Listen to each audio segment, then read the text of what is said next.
2 ঘন্টা যেতে না যেতেই ইরানের উপর আমেরিকা নিষেধাজ্ঞা আরোপ করেছে। ইরানের তেল খনি এবং তেল কোম্পানির সাথে সংশ্লিষ্ট ব্যক্তি ও প্রতিষ্ঠান তাদের উপর নিষেধাজ্ঞা আরোপ করেছে। শুধু তাই না, ইরান থেকে যে সমস্ত দেশ পণ্য আমদানি করে, তেল সহ বিভিন্ন পণ্য, তাদের উপরে বাড়তি শুল্ক আরোপ করেছে মার্কিন প্রশাসন। অথচ ইরান বলেছিল গুড স্টার্ট এবং ডোনাল্ড ট্রাম্পও বলেছে ভালো আলোচনা হয়েছে। কিন্তু আমেরিকা কেন আলোচনা শেষের 2 ঘন্টা যেতে না যেতেই নতুন করে নিষেধাজ্ঞা দিল? তাহলে কি আমেরিকা এই আলোচনায় অনেকটা চিড়ে চ্যাপ্টা হয়েছে, অর্থাৎ মারাত্মক রকমের চাপের মুখে পড়েছে?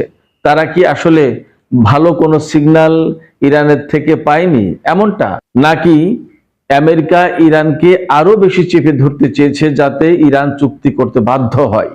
আসলে কোনটা? সুপ্রিয় দর্শক, আসসালামু আলাইকুম, আপনাদের সবাইকে স্বাগত জানাচ্ছি আজকের আলোচনায়। আশা করি এই আলোচনা আপনাদের ভালো লাগবে। ভিডিও ভালো লাগলে লাইক, কমেন্ট, শেয়ার করবেন আর প্লিজ চ্যানেলটি সাবস্ক্রাইব করবেন। চলুন আলোচনা শুরু করা যাক।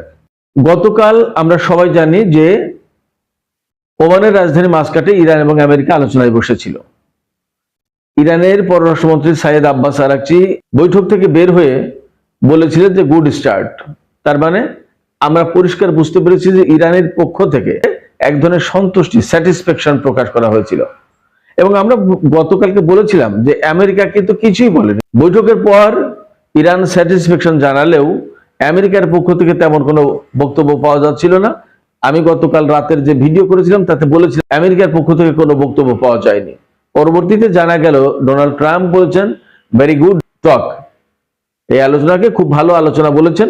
এবং তিনি একথাও বলেছেন যে আগামী সপ্তাহের প্রথম দিকে, অর্থাৎ আমেরিকায় সপ্তাহ শুরু হয় সোমবার থেকে, মানে তাদের ওয়ার্কিং ডেজ, রোববার বন্ধ থাকে, শনি রবি বন্ধ থাকে, সোমবার থেকে ওয়ার্কিং ডেজ শুরু হয়। তাহলে সোমবার যদি সপ্তাহের প্রথম দিন ওয়ার্কিং ডেজ হয়, তাহলে সোম, মঙ্গল, বুধ এইরকম কোনো একটা টাইমে হয়তো তারা বসতে পারে আলোচনায়। অবশ্যই ইরানের পক্ষ থেকে এই ব্যাপারে পরিষ্কার কিছু বলা হয়নি। তো যে প্রেসিডেন্ট ডোনাল্ড ট্রাম্প বলছেন যে ভেরি গুড টক, এবং তিনি একই সাথে বলছেন যে খুব দ্রুতই আমরা আবার আলোচনায় বসবো। তাহলে তিনি কেন আবার নতুন করে ইরানের উপর নিষেধাজ্ঞা আরোপ করছেন?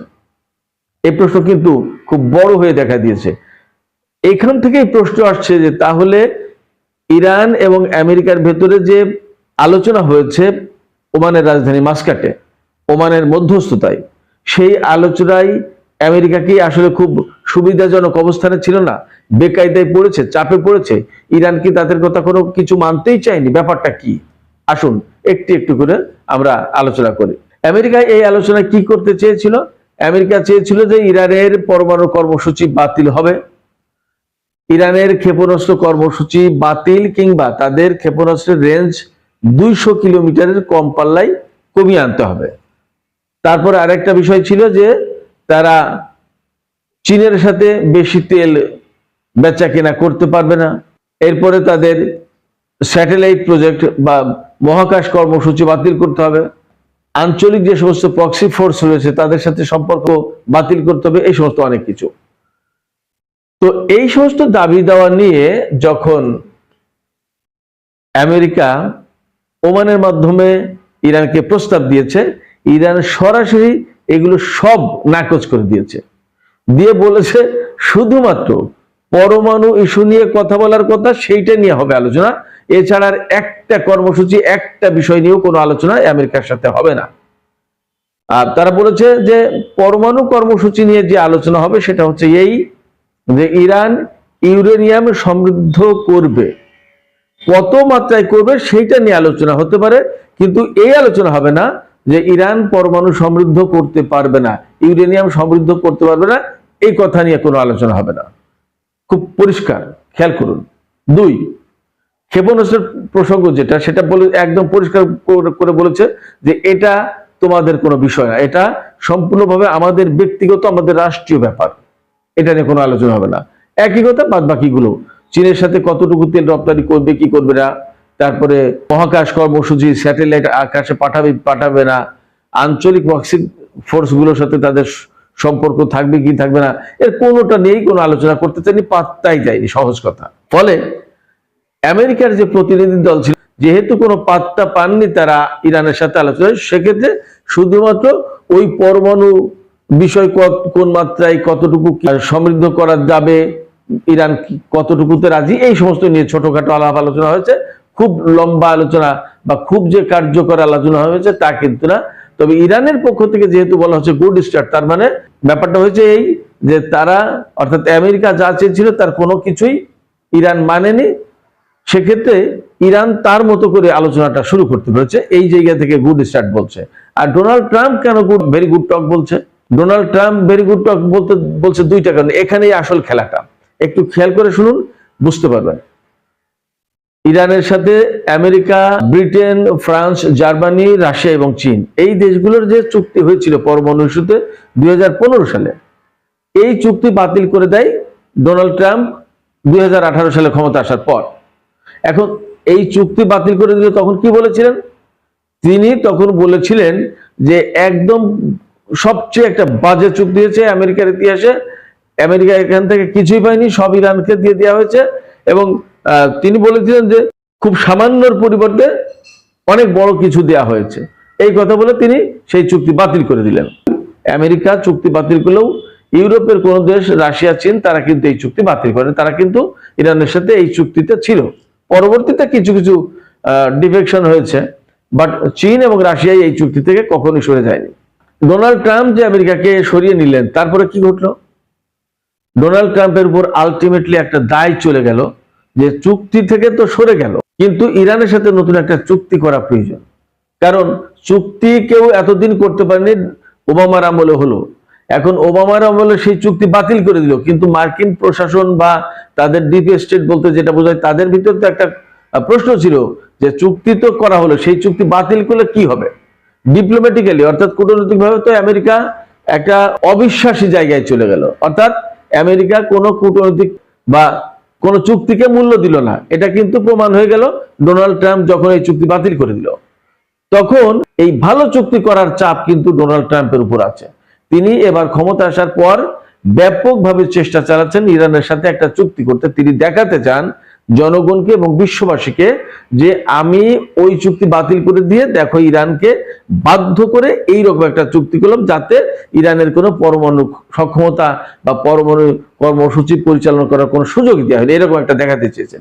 যার কারণে তিনি বলেছিলেন যে 60 দিনের ভেতরে যদি আমেরিকার সাথে আলোচনায় বসে পরমাণু চুক্তি ইরান না করে, তাহলে তার উপরে একেবারে হামলা করা হবে, যে হামলা বিশ্ব কখনো দেখেইনি। সেই হামলা কিন্তু করতে পারেনি, ইসরায়েল করেছিল। যাই হোক, পরে আমেরিকাও ইরানের পরমাণু স্থাপনার উপর হামলা করেছিল, কিন্তু ইরানকে কোনোভাবেই পরাজিত করতে পারেনি, বরং ইরানও আমেরিকার ঘাঁটিতে হামলা করেছিল। ইসরায়েলের তো ব্যাপক ধরনের হামলা চালিয়েছে, আপনারা সবাই জানি সেটা। তো এখন ডোনাল্ড ট্রাম্পের উপর একটা দায় আছে, চাপ আছে চুক্তি করার। গতকালকে যখন মার্কিন কূটনীতিকরা বা মার্কিন আলোচকরা ইরানিদের কাছে অ্যাকচুয়ালি পাত্তা পায়নি, তখন ডোনাল্ড ট্রাম্পের মুখ রক্ষার জন্য বলতে হয়েছে যে ভেরি গুড টক। আবার তার পরপরই তার প্রশাসন কিন্তু ইরানের উপর বা ইরানের কাছ থেকে যারা তেল কেনে বা বিভিন্ন রকম পণ্য কেনে তাদের উপরে নিষেধাজ্ঞা অথবা বাড়তি শুল্ক আরোপ করছে। খেয়াল করুন প্যারাডক্স, দ্বিচারিতা। উনি বলছেন যে ভেরি গুড টকস, আবার ওপাশে নিষেধাজ্ঞা দিচ্ছেন। তার মানে এই আলোচনায় আমেরিকা বেসিক্যালি কোণঠাসা হয়ে পড়েছিল। এই যে আলোচনাটা, এখানে আরো 2-3টে পয়েন্ট ছিল, খুবই গুরুত্বপূর্ণ বিষয়। খেয়াল করুন, আরেকটা ঘটনা ঘটেছে যেটা খুবই ইন্টারেস্টিং, আপনারা শুনলে হয়তো হাসতেও পারেন, মজা পেতে পারেন। সেটা হচ্ছে যে আপনারা জানেন গতকালকে আমি আপনাদেরকে খবর দিয়েছিলাম ইরানের সাথে আমেরিকার যে আলোচনা হয়েছে, সেই আলোচনায় সেন্টকমের প্রধান অ্যাডমিরাল ব্র্যাড কুপার যোগ দিয়েছিলেন। খেয়াল করুন বিষয়টা, যেখানে আলোচনায় দুই পক্ষ অংশ নিচ্ছে এবং সেখানে সবাই কূটনীতিক বা পররাষ্ট্রমন্ত্রী পর্যায়ের বা বিশেষ দূত পর্যায়ের লোকজন। ইরানের পররাষ্ট্রমন্ত্রী যোগ দিয়েছেন, তার মানে ইরানের পক্ষ থেকে সর্বোচ্চ ডিপ্লোম্যাট যোগ দিয়েছেন। আর ওপাশে মধ্যপ্রাচ্য বিষয়ক বিশেষ দূত এবং জারেড কুশনার হচ্ছে ট্রাম্পের উপদেষ্টা, তারা আলোচনায় যোগ দিয়েছেন। তারা কূটনৈতিক এবং রাজনৈতিক ব্যক্তিত্ব। এর ভিতরে সেন্টকমের প্রধান কেন? সে তো সামরিক বাহিনীর লোক। ব্র্যাড কুপার হচ্ছে মার্কিন নৌবাহিনীর লোক।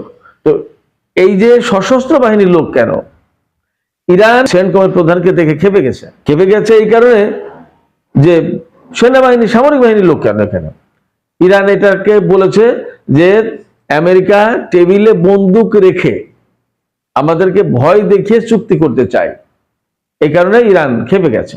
ব্র্যাড কুপারের এই আলোচনাটা যদিও মানে একেবারে বানচাল করে দেয়নি, কিন্তু আলোচনাটা যতটা স্মুথলি যেতে পারতো সেটা হয়নি। এটা কিন্তু আমেরিকাকে বোঝা দরকার ছিল।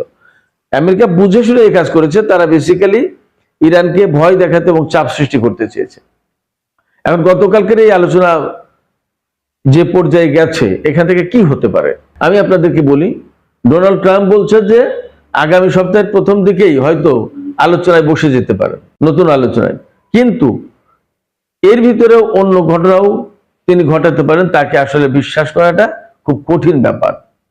কারণ আমরা বিভিন্ন সূত্র থেকে জানতে পারছি যে আমেরিকা তার প্রথম পর্যায়ের যে সামরিক প্রস্তুতি সেটা শেষ করেছে, এখন দ্বিতীয় পর্যায়ের সামরিক প্রস্তুতির দিকে গেছে এবং নতুন নতুন অস্ত্র, জাহাজ, যুদ্ধ জাহাজ এবং বিমান আনা হচ্ছে। সেক্ষেত্রে এমন হলেও হতে পারে যে ওমানে নতুন আলোচনা বসলেও বসতে পারে, অথবা তার আগে আমেরিকা ইরানের সাথে যুদ্ধ শুরু করে দিতে পারে। এমন আশঙ্কা কিন্তু একটা আছে। আমরা চাই না যুদ্ধ হোক, আমি বলছি না যে যুদ্ধ হবে, বাট এমন আশঙ্কা কিন্তু একটা আছে। এদিকে আমাদের একটু খেয়াল রাখা দরকার, আপনারা সতর্ক থাকবেন।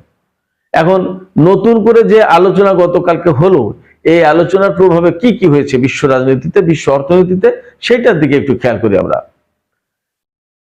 এই গতকালকের আলোচনার পরে গতকালকেই খবর বেরিয়েছে রাশিয়া তার স্বর্ণ রিজার্ভের রেকর্ড করেছে। অর্থাৎ এই মুহূর্তে রাশিয়ার বৈদেশিক রিজার্ভের যে অর্থমূল্য, তাতে তার প্রায় $800 বিলিয়ন রিজার্ভ আছে। এর ভিতরে $400 বিলিয়ন মূল্যের স্বর্ণ কেনা আছে। আপনি খেয়াল করেন ব্যাপারটা। তার মানে রাশিয়ার যে রিজার্ভ, তার অর্ধেকটাই হচ্ছে এখন সোনা। এটা বিরাট ব্যাপার। স্বর্ণ কখন মানুষ রিজার্ভ করে বা বেশি কেনে? যখন যুদ্ধের আশঙ্কা হয়, যখন আন্তর্জাতিক মুদ্রা, বিশেষ করে ডলার, ইউরো, ব্রিটিশ পাউন্ড, এইগুলো যখন খুব আনস্টেবল, অস্থিতিশীল হয়, দর উঠানামা করে, যুদ্ধের আশঙ্কা দেখা দেয়, এইরকম সময়ে কিন্তু স্বর্ণ কেনার মাত্রাটা বেড়ে যায়। গতকালকেই ওমান আলোচনার পরপরই আন্তর্জাতিক বাজারে স্বর্ণের দাম বেড়ে গেছে। তার মানে দাঁড়াচ্ছে যে অর্থনীতিতে এর একটা বিরাট প্রভাব পড়বে। এবং আমরা খবর পাচ্ছি বিভিন্ন জায়গা থেকে যে ডলারের দাম কখনো কমছে, কখনো আবার জায়গায় আসছে। অর্থাৎ ডলার ভীষণভাবে অস্থিতিশীল। ডোনাল্ড ট্রাম্পকে এই বিষয়টাও খেয়াল রাখতে হচ্ছে। নিজের বিজনেস রয়েছে এবং অর্থনীতির ব্যাপার রয়েছে নিজের দেশের।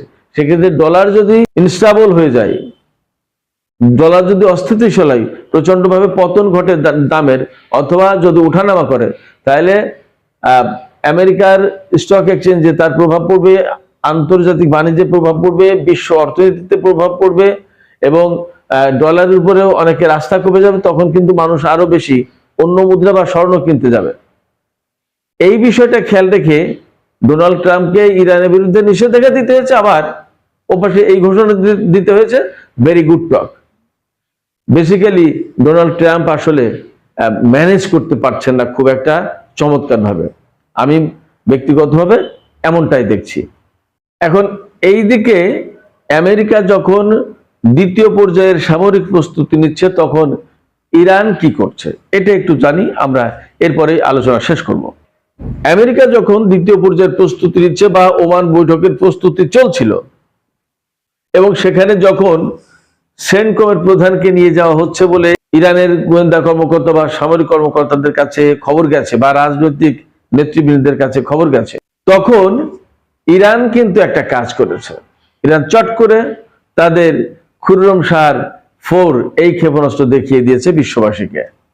এবং ইরানের বিপ্লবী গার্ড বাহিনীর ডেপুটি কমান্ডার, রাজনৈতিক বিষয়ক ডেপুটি কমান্ডার ইয়াদুল্লাহ জাভানি, তিনি বলেছেন যে এই ক্ষেপণাস্ত্র এমন ভয়ঙ্কর এবং ধ্বংসাত্মক, যার পাল্লা হচ্ছে 2000 কিলোমিটার এবং 1.5 টন অর্থাৎ 1500 কেজি ওজনের ওয়ারহেড বহন করতে পারে। শুধু ওয়ারহেড অর্থাৎ যে ক্ষেপণাস্ত্রের মাথায় যে অংশটা লাগানো থাকে, ওই অংশটার ওজন হচ্ছে 37.5 মণ। মানে উনি বলেছেন যে এটা ডিভাস্টেটিং পাওয়ার রয়েছে, অর্থাৎ ধ্বংসাত্মক, মারাত্মক ধ্বংসাত্মক ক্ষমতা রয়েছে এই ক্ষেপণাস্ত্রের।